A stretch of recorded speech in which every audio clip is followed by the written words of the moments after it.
Hello Internet, and welcome to my live reaction for Fairy Tail 100 Years Quest, Chapter 84. When we last left our heroes, we got to the end of Lucy versus Mimi.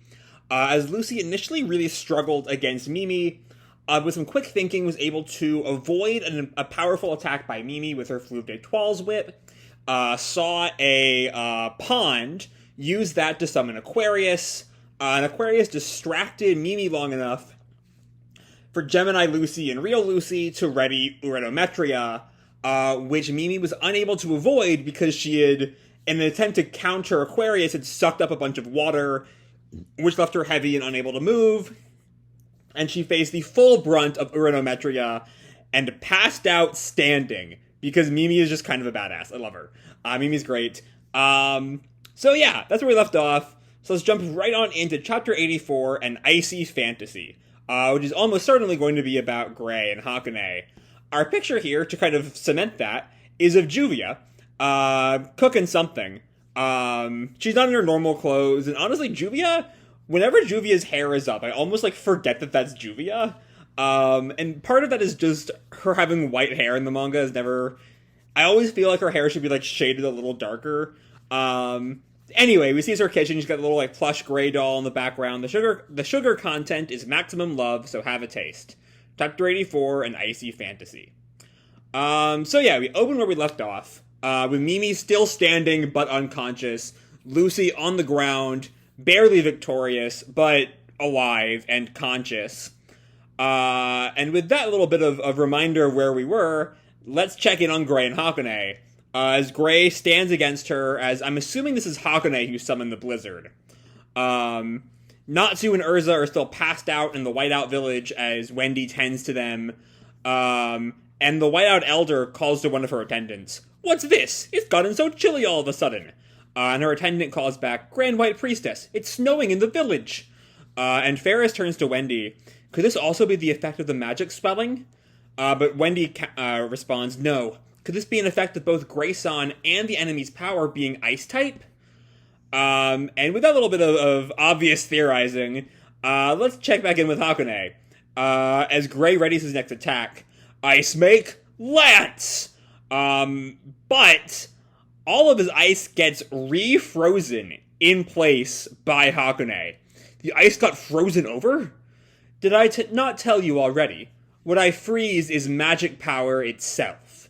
So here's a question, because Ultear has kind of raised this question of Ether Nano versus Spirior, is she freezing Spirior?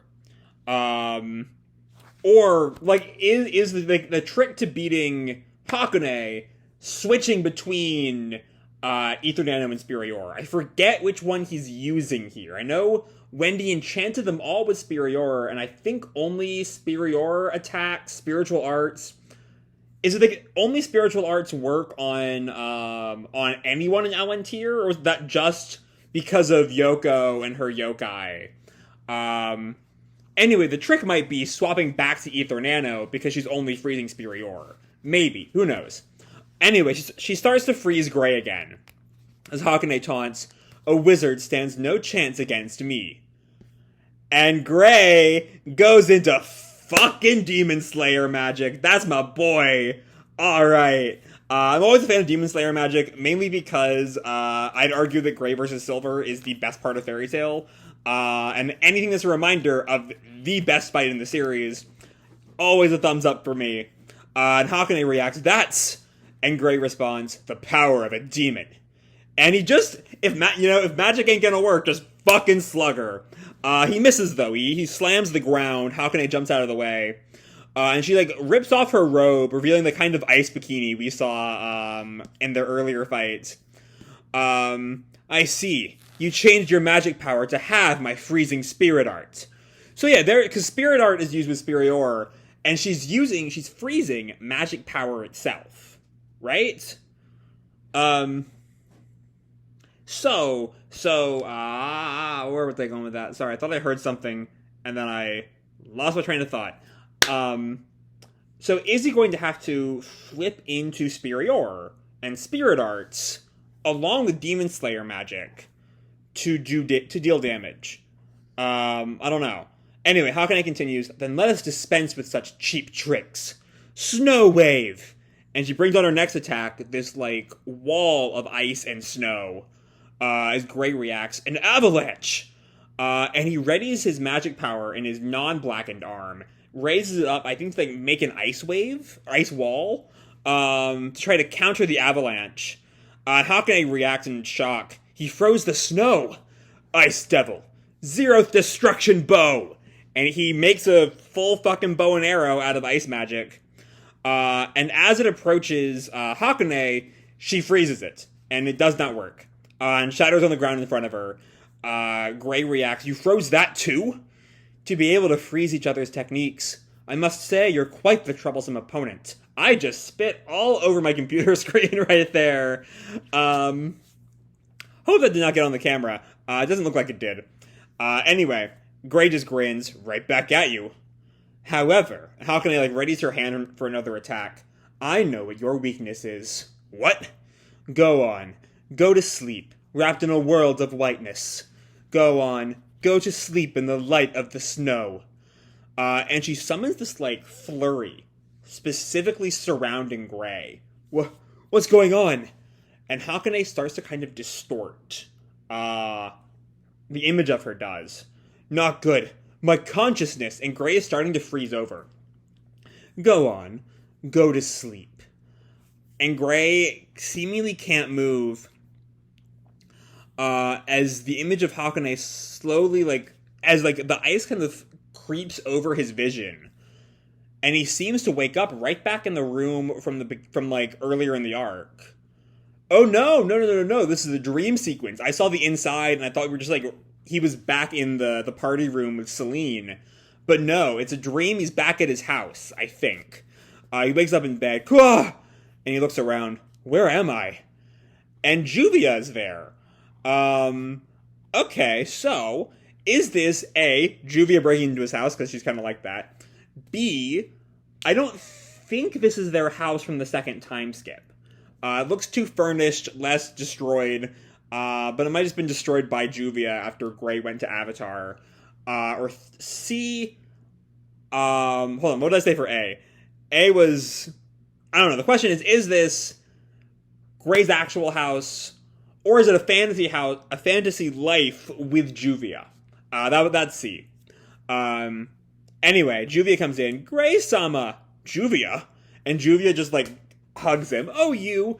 Juvia was worried because you wouldn't wake up at all. Ugh! What the heck's going on? I was sure me and that snow woman. And Juvia just goes cold. Snow woman? A love rival! And Gray goes to placate her. No, it's not like that. And someone walks in. Mommy, what are you doing? Oh, it's Greige! It's an Earthland Greige! Okay. So yeah, this is very much a fantasy life where he's married to Juvia. Which is, again, very much been the route of Gray's character arc toward Juvia. Especially with everything we saw, you know, during Alvarez, the Fairy Nail arc, the Alderaan arc.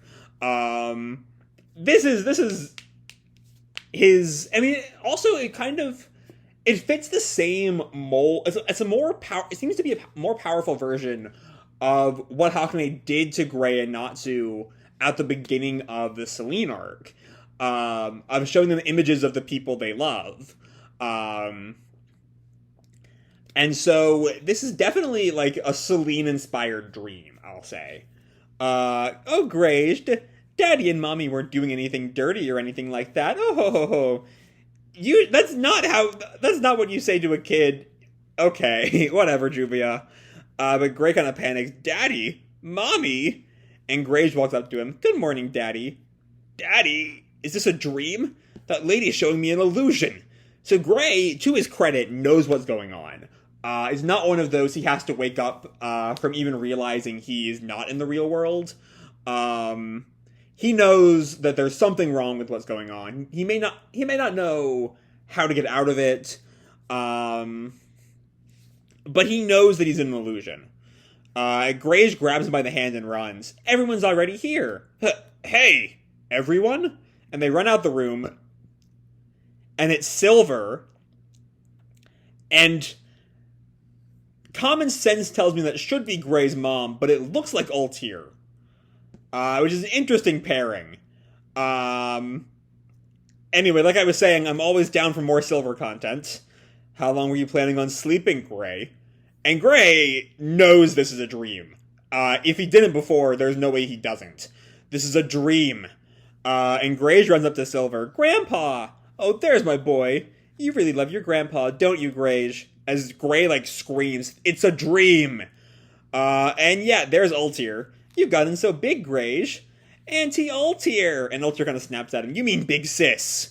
So yeah, importantly, Ultear is a part of Gray's, happy fantasy life. That's sweet, honestly. It's curious that Or isn't there, too. Or Gray's mom. Actually, have we ever seen Gray's mom's character design? Is it just Machinima never came up with a design for her? She died in backstory and did not come back in Tartaros, so Machinima never quite got around to designing her? I'm not sure. Anyway, Gray kind of reacts, it's a dream. And then someone comes in. Aren't you a little too old for the big sister thing? And Ultear teases, look who's talking, mother. When are you going to dress younger than your age? There's Or, who snaps, I'm young, and that's a fact. Even though you already have such a big daughter. This is even more of Gray's happy fantasy life. Again, kind of feel bad for Gray's mom not being there. But the Milkoviches are still alive. Silver is still alive. There are clearly cracks in the facade, though. Silver is not aged as he should. It's been enough time since he was revived by Keys that Greige is now 4 or 5. He should be a lot older. Ultear also is still as young as she was. Maybe post-time skip. Or hasn't aged. So yeah, very much, it's very, I'm trying to figure out, now that I've said all that, what the point of that whole tangent was. It's not exactly a convincing illusion. So I'm curious there was never really a sense that Gray could fall for this. It's not one of those things where the character is in a new reality and he believes that is the real world and has to be woken up. Gray is very clearly aware that Silver is dead, Or is dead. Ultear, I'm not quite sure if Gray knows that Ultear is still barely alive, but very much not young. I don't know. Anyway, and he just kind of, Gray sort of lets out a whimpering as he just tries to think to himself, it's a dream. It's a dream. Okay, so maybe the point is that this fantasy life is so good, he almost doesn't care. Kind of like the Infinite Tsukuyomi or something. But even if they could know, it's the perfect fantasy life. And that he's so lost in no, but with the Infinite Tsukuyomi, they also didn't know it was a dream. I don't know. Anyway, my point is I think he might crack. He might end up wavering and thinking that the dream life is better than the real one. Kind of what we're seeing in the current anime arc of Boruto with the Infinite Tsukuyomi. There's the connection. There's the Infinite Tsukuyomi connection with the Boro cult. How he's convinced people that their lives are so terrible that the dream world is better. Anyway, moving on. This has been a very rambly part of the video. I'm only half confident it will be coherent when it's published. Anyway, Or tells Gray, hey, sit down. We all gathered here because it's your birthday. And Silver does the old fairy tale man thing where he's kind of a creep to Ultear. Ultear-chan, you got a certain special someone. Excuse me, uncle, but why are you pestering me? And he continues to think it's a dream. As everyone there kind of does the party poppers, as they all shout, Gray is our treasure. La la la, thank you for being born. What kind of song is that? And as he sees everyone partying, Gray with his head in his hands this is just a dream. And Juvia acknowledges that. But it's fine for you to stay here forever. This blissful moment, forever and always. And Gray is beginning to crack. I think he's not going to. I think he's going to be, the line is, I want to be here forever. And I think he's going to say, but he can't. Let's be here forever, Gray-sama. And yep, I basically got the line exactly right, but I can't. Huh? And that face Juvia makes, it starts to feel a little bit like Hakune. Maybe. The eyes are maybe a little bit more angular than I expect from Juvia. Maybe that's it. Like, it's not, it doesn't feel like a, angry Juvia love rival gag bit. It feels like a little bit like Hakune, a little bit threatening, a little bit like that's a threat. Like, not like a comic threat, but like an actual physical, violent threat. And Gray gets up. This is the world of happiness I imagined. And he takes off his party hat, but it's wrong. It's wrong. And he shatters the fantasy. The shards of the world of happiness fall around him. And Hakune reacts, what? But Mugen Setsugeka has been broken? And there should be a translator note for Mugen Setsugeka, but there isn't. As Gray tells her, I don't want to be happy. I want to make Juvia happy. Okay! To be continued. Wow. Alright. That's a closing statement. I mean, like the fact that Gray has grown to reciprocate Juvia's feelings over time has not been subtle. It's very much been set up for, since the last 100 chapters of Fairy Tail. But I don't think we've seen from Gray, I want to make Juvia happy, being, the definitive thing that helps him, break through an illusion. Or any equivalent set of circumstances. It's a very definitive, he doesn't, especially I don't want my own happiness, I want Juvia's happiness, as A, super fucking romantic, and B, a new kind of development in his character. Though also, I am a little worried of making Gray's character perhaps too Juvia-focused. Beyond his own, if his sole reason for being is just Juvia, that feels a little bit like a step in the wrong direction. But that's very much, kind of worrying about things that aren't really in evidence yet. Anyway, the chapter itself is fun. The action is really good, seeing Ice Demon slaying again, as both of them are just, constantly countering each other. Neither of them can really do any real damage to the other, at least before the fantasy segment. So we see, the Ice Mate gets frozen, but Gray with Devil Slaying, Demon Slaying, whichever is the proper title for it, easily breaks free of her attacks. He can kind of freeze her powerful Snow Wave. A lot of back and forth there. And then we go to the fantasy. And, I'm never going to say no to seeing Silver again, or Ultear, even Or. But it's also nice that, a quick, it almost feels kind of superfluous. Nothing really happens because of it.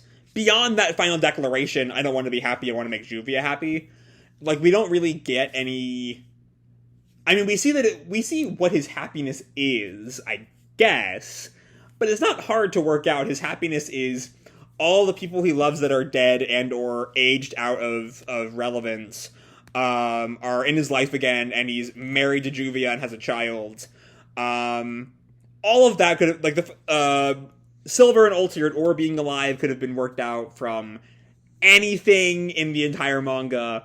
And then Poe's meeting Greige and Daedalus, having a son with Juvia, is also very clearly what he's part of his happiest life. So we don't really learn a whole lot there, but we do get it sort of reinforced. And it's nice. I do just like seeing Silver and the Milkoviches again. But yeah, now the fight is back on. there still isn't really a way for either of them to do significant damage to the other yet. They're still just sort of, like, if the fantasy plan didn't work, now they're just back to freezing each other's attacks, so I don't really know where we go from here. But I'm excited to see it either way.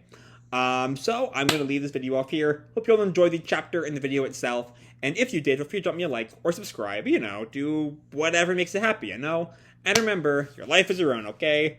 Bye!